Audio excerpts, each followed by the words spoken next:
dusk on the African savanna, and a hungry cheetah spots a welcome sight. A herd of Cape buffalo. If she's to get a meal, she must separate a young one from the herd. But before she can make her move, a lion ambles onto the scene, and the skittish herd stampedes. Most of us are drawn to the drama and spectacle of great animals like these. Whether it is lions in the African bush or a zebra herd in captivity, like here in the San Diego Wild Animal Park, there is something fascinating in the remarkable variety of animal types. From sleek and athletic gazelles to the armored mass of the rhinoceros. Considering how different these animals look, it might surprise you to learn that they actually have much in common. This is Joan Embry. She is part of the staff at the San Diego Zoo and is an expert animal handler. All of the animals we have just seen are related. They are members of one of the most successful groups of animals on Earth, the mammals. A few special features set mammals apart from all other animals. For one thing, only mammals have hair. The hair acts as insulation as well as protection against injury. Another strictly mammalian trait is outer ears. In some, they are large. In others, they are small. But all function to collect and transmit sound to the inner ear. Finally, all mammals feed their young milk produced in modified sweat glands called mammary glands. In fact, from the mammary gland comes the name mammal. In addition to the presence of hair, outer ears, and mammary glands, mammals also differ from fish, birds, and other vertebrates in the exceptional development of their heart and their brain. By comparison, the fish heart is simple. It receives oxygen-poor blood from the fish's body and pushes it up toward the gills, where the blood is oxygenated. An amphibian's heart is much more complex because attached to it are tubes leading to and from the lungs. Oxygen-rich blood from the lungs enters the heart and mixes with the oxygen-poor blood. This mixture is then pushed out to supply the oxygen needs of the amphibian's body. This mixing of oxygen-rich and oxygen-poor blood is a bit inefficient, and in reptiles, such as the alligator, the mixing problem is partially solved. The reptile heart has a wall of tissue that divides the main heart chamber into two parts, but the wall is not complete, and some mixing still occurs. In the mammal heart, the wall is complete and no mixing occurs. This is called a four-chambered heart. 1, 2, 3, 4.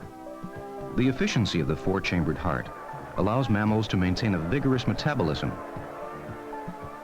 Another way mammals differ from other vertebrates is in the development of their brain.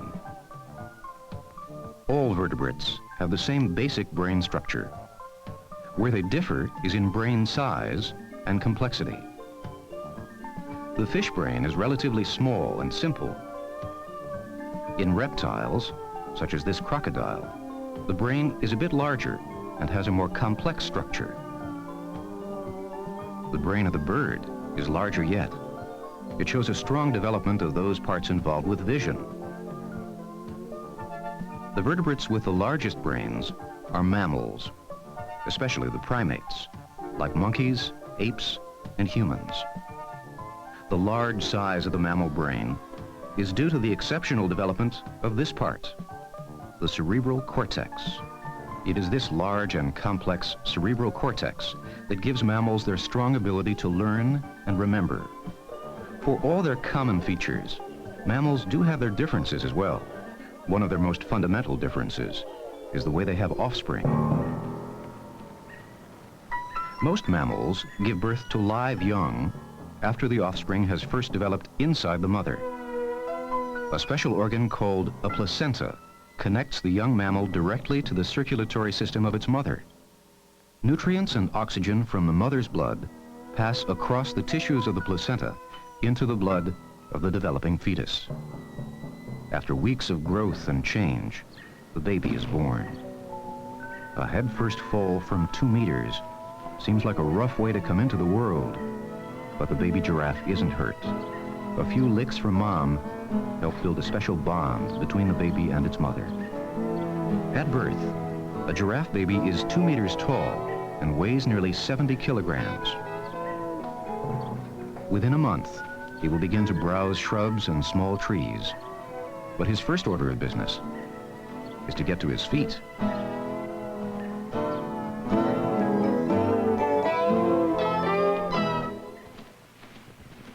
Not all mammals form placentas. Some, like these kangaroos, carry their developing young in a warm pouch outside the mother's body. These mammals are called marsupials, and they include koalas and opossums. Finally, in addition to placentals and marsupials, there are even a few mammals that lay eggs. And here is an example, the spiny anteater from Australia. Egg-laying mammals are called monotremes, and despite their curious habits, they still show mammal features, such as mammary glands and stiff bristly hair. How is it that mammals have been able to adapt to life in so many environments? The secret of their success is their flexible body plan. The fundamental mammal body is a head, a trunk, and 2 pairs of limbs. From this, natural selection has been able to shape creatures ideally suited for life on land,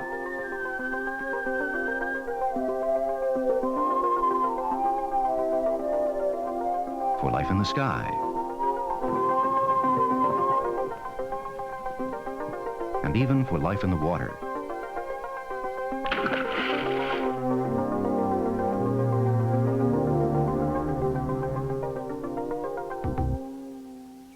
You can find mammals just about anywhere you look. And the mammal you're most likely to find when you do look is a rodent.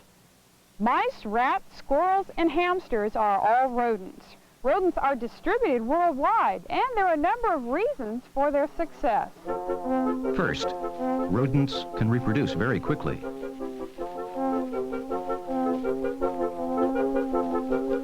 Some have a new litter of 3 or 4 babies as often as once a month.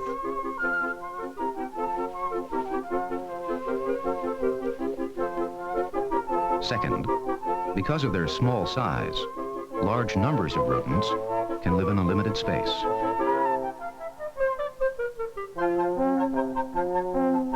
And finally, rodents have 2 chisel-sharp teeth that are ideal for gnawing.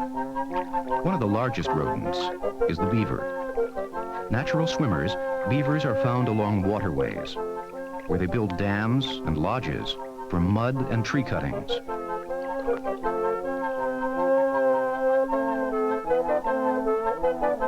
The beaver young, or kits, are born inside the snug protection of the lodge, and here they stay, tended by their mother, until they are 2 years old. Each of the more than 4,500 mammal types is specially adapted for life in its environment. For example, most primates are tree dwellers, so their hands and feet are well suited for climbing. It's an example of the flexible mammalian body plan. In this case, the bones of the limbs are perfectly adapted for grasping and swinging.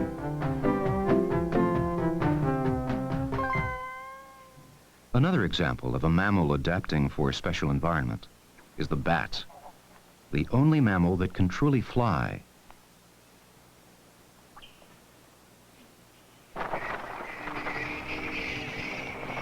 Bats generally live and fly in groups, and they are active only at night.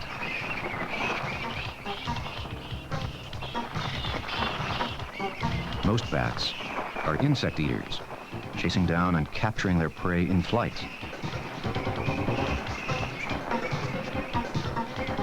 A bat's wing is made of a flexible flap of skin stretched over long arm and hand bones. Once again, the basic mammal body plan has been specially modified. In this case, the last 4 bones of the hand have become long and thin to form a wing. A very large and wet relative of the bat is the whale, one of several swimming mammals. Like all mammals, whales breathe air. They take a breath at the surface through an opening on the back of their head called a blowhole. Even in the whale, you can still recognize the mammal body plan: head, trunk, back limbs that have fused to form a tail, and front limbs that have become flippers. Looking inside, we discovered that the limb bones of the whale have a structure common to all mammals.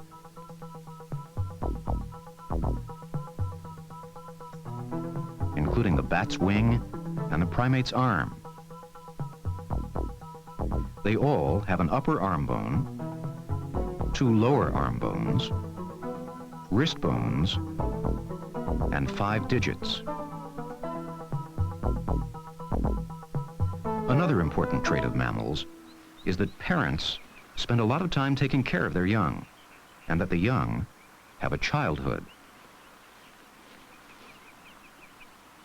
It is during childhood that young mammals learn about the world.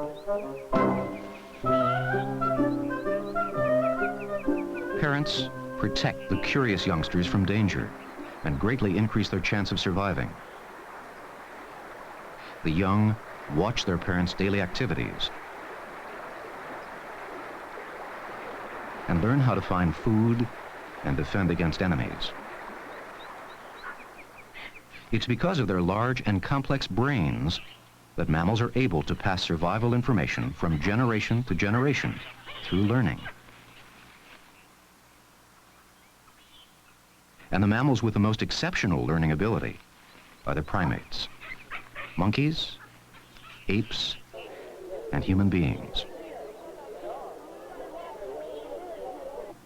The active curiosity and learning ability of primates set them apart from other mammals. But they are still mammals. They have hair and outer ears.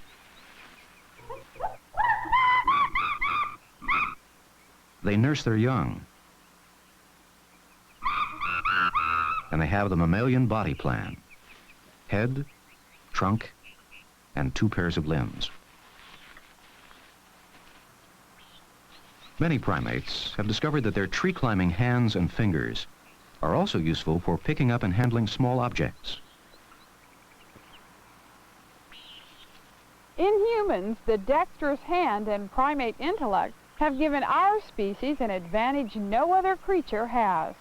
Rather than our bodies adapting to suit new environments, we humans move into new environments by building special devices. The tools and machines fashioned by our hands and our minds allow us to fly, and even to live in environments where no other living creature can exist. It might seem that we have risen far above our mammalian relatives.